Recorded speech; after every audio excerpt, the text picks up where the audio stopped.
శుక్లాంబరధరం విష్ణుం శశివర్ణం చతుర్భుజం ప్రసన్నవదనం ధ్యాయేత్ సర్వవిఘ్నోపశాంతయే అగజానన పద్మార్కం గజానన మహార్నిశం అనేకదంతం భక్తానాం ఏకదంతం ఉపాస్మహే. ఓం గం గణపతయే నమః. ఓం శ్రీమాత్రే నమః. ఓం శ్రీ గురుభ్యోం నమః. మా ఆది ఆశ్రయం చూస్తున్నటువంటి మీ అందరికీ, అలాగే ఫారిన్ కంట్రీస్లో ఉండి నన్ను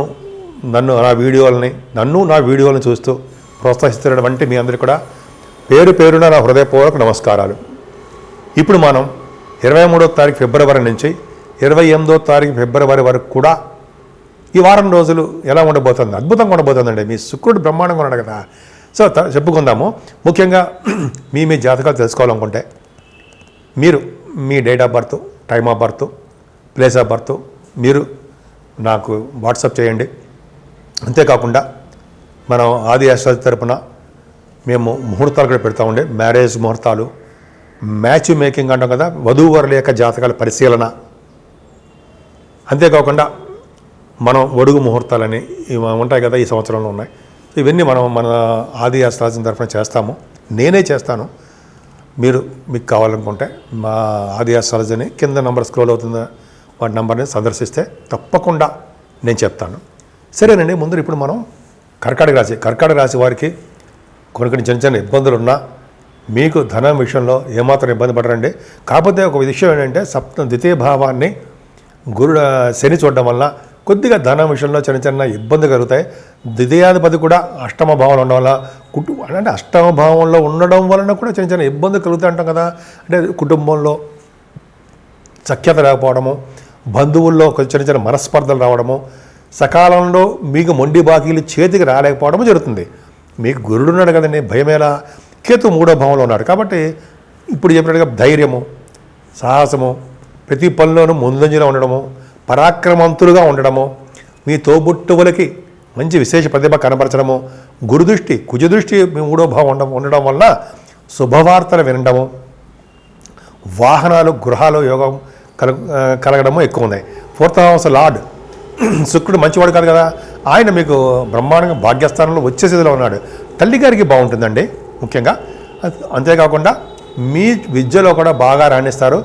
రాజకీయ రంగం తర్వాత చెప్తాం. రైతుల గురించి చెప్పుకుందాం. రైతులకు మాత్రం రైతు సోదరులకి మంచి బాగా కలిసి వస్తుందండి.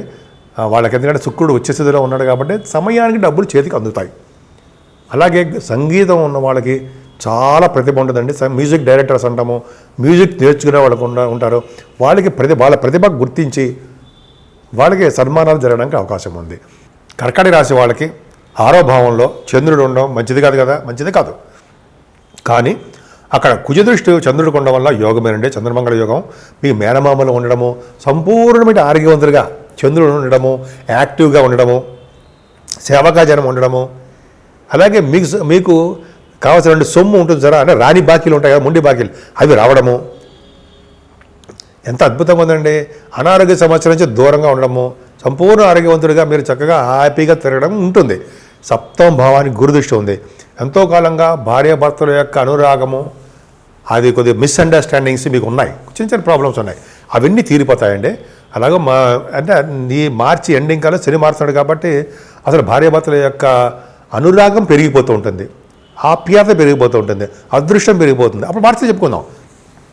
సరే, గురు ప్రభావం వలన తీర్థయాత్రలు చేయడము, తీర్థయాత్రలు కంటే విహారయాత్రలు, తీర్థయాత్రలు, దీని సుఖస్థానమని, కళత్రస్థానమని, విజయస్థానమని, అదృష్ట స్థానమని మనం 7వ భావం చెప్పుకుంటుంటాం, మన బుక్స్లో కూడా చదువుతుంటాం. సో ఈ విధంగా 7వ భావానికి గురుదృష్టి ఉంది కాబట్టి సర్వదా మీకు అన్ని రక్షగా ఉంటాయి. అంటే రక్షగా ఉంటే అన్ని పనులు బాగా జరుగుతాయని. అష్టమాధిపతి అష్టమంలో ఉన్నాడు కదా, అంటే మీకు అష్టమాధిపతి అష్టమంలో ఉన్నా మీకు అష్టమ స్థానం యొక్క శని దోషం ఉంది. అలాగే రవి అష్టమంలో ఉండడం వలన దోషమే. అంటే ఇలాగా ఉండడం వల్ల ఏంటంటే అనారోగ్య సమస్యలు రావడము, సకాలంలో మీకు ఏ పని కాలేకపోవడము, కొద్దిగా చికాకులు, మనస్పర్ధలు, ఆరోగ్యం పట్ల బాగా మీకు చిన్న ఇబ్బందులు కలగడం జరుగుతూ ఉంటుంది. అలాగే అందుకు దీని నుంచి ఓవర్టేక్ చేయాలంటే సూర్య భగవాని ఆరాధన, ఆదిత్య హృదయం చేయడమే ముఖ్యం. అంతేకాకుండా మనం విష్ణు ఆరాధన కూడా చేస్తూ ఉంటాం. శనీశ్వరుడికి ఆంజనేయ స్వామిని పూజించడం వలన, వెంకటేశ్వర స్వామిని పూజించడం వలన కూడా యోగ్యత కలుగుతుంది. అంతేనా? ఇంత భయమా? లేదండి. రవి బుధుడు అష్టమంలో ఉన్నారు కదా, మరి అది ఆ యోగాన్ని గురించి చెప్పాలిగా. అష్టమంలో రవి ఉంటే ఓకే చెప్పు, అష్టమంలో రవి ఉంటే ఆయుర్దాయం కూడా పెరుగుతుండో, అదొక విధంగా ఉంది. సరే, రవి బుధులు ఉండడం వలన ఏమవుతుందంటే విదేశాల నుంచి ధనం వస్తుంది, మీరు విదేశ పర్యటన జరగడానికి అవకాశం ఉంటుంది. గవర్నమెంట్ ద్వారా, ప్రభుత్వం ద్వారా మీకు ధన సంపాదన, గౌరవము దక్కుతూ ఉంటాయి. ఖచ్చితంగా ఉంటుంది మీకు. సరే, భాగ్యస్థానంలో శుక్రుడితో కలిసినటువంటి రాహు అక్కడ చాలా కదండి. బాహువులు మీకు చెప్పడానికి దాని తగ్గట్టు శుక్రుడు చేరాడు. శుక్ర రాహులు ఉండడం, ఎగ్జాల్టేషన్లో శుక్రుడు ఉండడము, 15 డిగ్రీల దగ్గర శుక్రుడు ఉన్నాడండి. అలాగే రాహుతో కలిసినాడు కాబట్టి శుక్రుడు ఇచ్చే శుభఫలితాలను రాహు ఇస్తాడు. అంటే ప్రయాగరాజ క్షేత్ర దర్శనం, ప్రయాగరాజ భూమిలో అడుగు పెట్టడము, ప్రయాగలో స్నానాలు చేయడము, త్రివేణి సంగమం చేయడము, స్నానాలు చేయడము, గంగా స్నానాలు చేయడము, ఈ కారకుడు కూడా మీ రాశికి శుక్రుడాహువులే. ఖచ్చితంగా మీరు వెళ్తారు, ఇప్పటికీ చేస్తుంటారు. చెయ్యని వాళ్ళు అవకాశాలు మీకు ఉంటాయి, చేసి తీరుతారు స్నానాలు. అంతేకాకుండా వ్యాపార అభివృద్ధి చాలా బాగుంటుందండి. వస్త్ర పరిశ్రమలో ఉన్న వాళ్ళకి, అలాగే స్టేషనరీ బిజినెస్లో ఉన్న వాళ్ళకి, అలాగే బంగారము, వెండి వ్యాపారాలు, ఏ వ్యాపారాలు సరే ఆ వ్యాపార మంచి వ్యాపారాలు సక్సెస్ అవుతూనే ఉంటాయి. ముఖ్యంగా మీరు ఉన్నతమైన విద్య కోసము విదేశాలు వెళ్ళడము, సినిమా రంగంలో ఉన్న వాళ్ళకి విశేషంగా ధనలాభం కలగడానికి కూడా శుక్రరాహులే కారణము. కళారంగం, సినిమా రంగం అవ్వచ్చు, టెలివిజన్ రంగం అవ్వచ్చు, మీకు బ్రహ్మాండంగా సక్సెస్ అవుతారు, అందంగా కనిపిస్తుంటారు మీరు, ఆభరణాలు ఉంటాయి. సరే, పక్క పెడదామండి.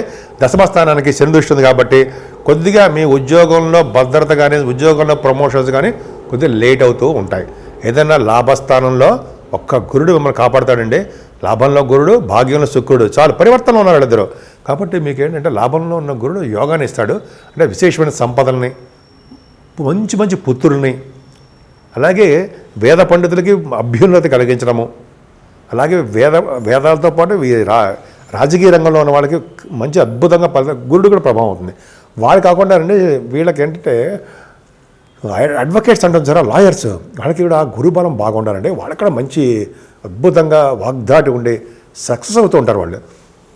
కర్కాటక రాశి వారికి 12వ భావంలో కుజుడు అంత మంచివాడు కాదండి, ఎక్స్పెన్సివ్గా చేస్తుంటాడు. కొద్దిగా రోడ్డు ప్రమాదాలు జరగడానికి, అదే చిన్న చిన్న ప్రమాదాలు జరగడానికి కారకుడు అవుతూ ఉంటాడు. మీ రాశికి మంచివాడు కాబట్టి ప్రాణభయం లేకుండా కాపాడతాడు. చిన్న చిన్న దెబ్బలు మాత్రం తగులుతాయి, కొంచెం జాగ్రత్తగా ఉండాలి. ఏదేమైనా మీరు గంగా స్నానం చేసే అదృష్టము, త్రివేణి సంగమ స్నానం చేసే అదృష్టము త్వరలో మీకు కలగబోతున్నాయి. ముఖ్యంగా మీరు పూజించవలసిన దేవుడు సూర్యభగవానుడు. సూర్యభగవాన్ ఆరాధన, సూర్యభగవానికి అర్ఘ్యం సమర్పించడం వలన, అలాగే విష్ణు ఆరాధన వలన అనేకమైన శుభ ఫలితాలు కలుగుతాయి. అన్నిటికంటే ముఖ్యమైనది 27వ తారీఖున మహాశివరాత్రి. ఆ రోజు ప్రయాగలో స్నానం చేయడం వలన, ఆ రోజు పెద్దవాళ్ళకి తిథులు చేయడం వలన, ఆ రోజు శివాభిషేకాలు చేసుకోవడం వలన మంచి అద్భుతమైన ఫలితాలు, మరిజన్మ లేకుండా ఉండే అవకాశాలు మహాకుంభమేళల్లో మనకి జరగబోతుంది అనడంలో సందేహం లేదు. 27వ తారీఖుని అమ్మ బాబాయ్ అక్కడ స్నానం చేయాలంటే చాలా కష్టం. ఆ పరమేశ్వరుడు యొక్క అనుగ్రహం, అమ్మవారి యొక్క, గంగా అమ్మవారి యొక్క ఆశీర్వచనాలు ఉంటే ఖచ్చితంగా మనందరం చేసి తీరుతాం. కాబట్టి మీ రాశి వారికి ఆ సూర్యభగవాన్ యొక్క ఆశీస్సులు ఎప్పుడూ ఉండాలని మనస్ఫూర్తిగా కోరుకుంటున్నాను. ఇప్పుడు ఒక చెప్పుకోదగ్గ సూచన ఏంటంటే అండి, 12 రాశుల వారికి ఈ నెల 27వ తారీఖున మహాశివరాత్రి వస్తుంది. మహాశివరాత్రి పూట శివుడికి అభిషేకాలు చేసుకున్న, శివుడికి పూజలు చేసుకున్న, శివుడికి మారేడు దళం సమర్పించిన, 1,00,000 మారేడు దళాలతో పూజ చేస్తారు చాలామంది. ఇలా చేసుకున్న ఒక అద్భుతమైన ఫలితాలు, శివలోక ప్రాప్తి అని అనుకుంటాం అంటే అనుకుంటాం, జరుగుతుంది కూడా.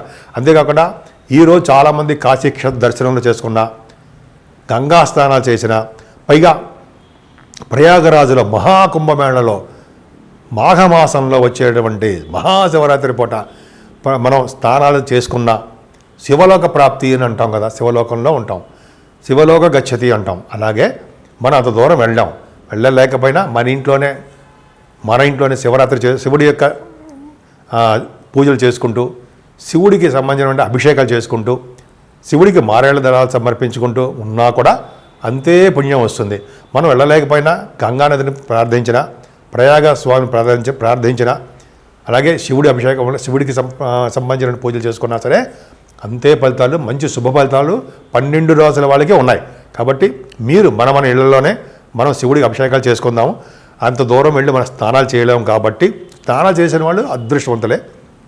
చేయలేం కాబట్టి మన ఇళ్లలోనే ఉంటూ శివుడికి పూజలు చేసుకుంటూ శివుడి యొక్క ఆశీస్సులు పొందుతూ మనం అందరం అంటే 12 రాసుల వాళ్ళు కూడా దినదిన ప్రవర్ధమానం అవుతూ ఆయన యొక్క అంటే శివపార్వతుల యొక్క ఆశీస్సులు తీసుకుందాం. స్వస్తి.